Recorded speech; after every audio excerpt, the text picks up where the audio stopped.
The Holiday of a Lifetime by Ann Butler.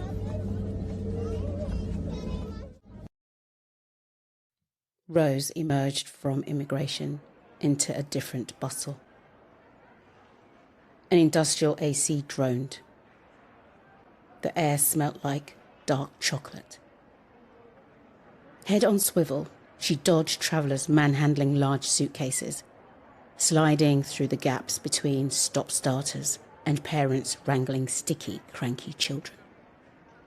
She scanned the various clusters of meters and greeters for a sign with the name of her tour company, and saw instead posters in Spanish, English, German and French, pointing tourists to a central pickup point. Someone barged her, causing her to lurch to the left. Her tote slipped from her shoulder just as a wheelie tackled her right ankle.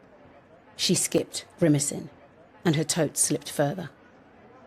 Stopping and puffing out a frustrated, "Heaven's sake," she pulled her own wheelie in front of her, plonked her handbag on top, and shrugged her tote back into position. "Right, Dolly. Let's find our coach."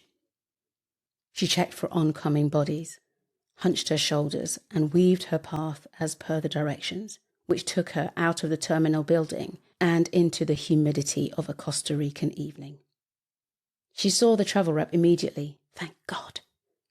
Surrounded though he was by new arrivals, he was directing to a bank of shuddering, idling coaches. "Hi, Rose Campbell. Booked in at the Vulcan something or other." She could hear Dolly tutting because she'd forgotten the name again. Well, how many Vulcan something hotels could there be?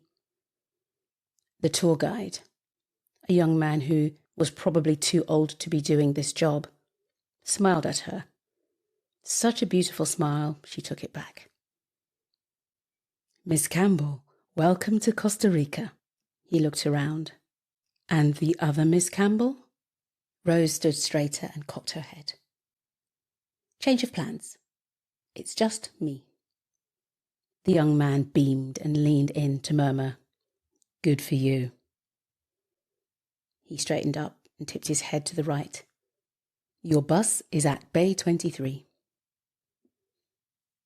The driver at Bay 23, another friendly, smiley chap, and of an age suited to his job, told her his name as he helped her with her bags. The journey to the resort was winding and bumpy, but thankfully short. The landscape surrounding the hotel was gorgeous. Orchids, hyacinths and heliconias lined winding brick pathways with a jagged giant silhouette of a volcano on the horizon. This is all Dolly would have wished, Rose thought while she waited in the check-in queue. The young receptionist who checked her in had lovely hair, but her makeup needed attention. Eyeshadow in this climate should be applied with caution, or decent setting powder. Her passport and keycard were handed to her with a cheery, "Welcome to Costa Rica, Miss Campbell." Afterwards, a round young lad who'd introduced himself as David drove her to her cabin in a golf buggy. Intermittent squawking accompanied the hum of the vehicle. In welcome or resentment, she wondered. "Look, toucans."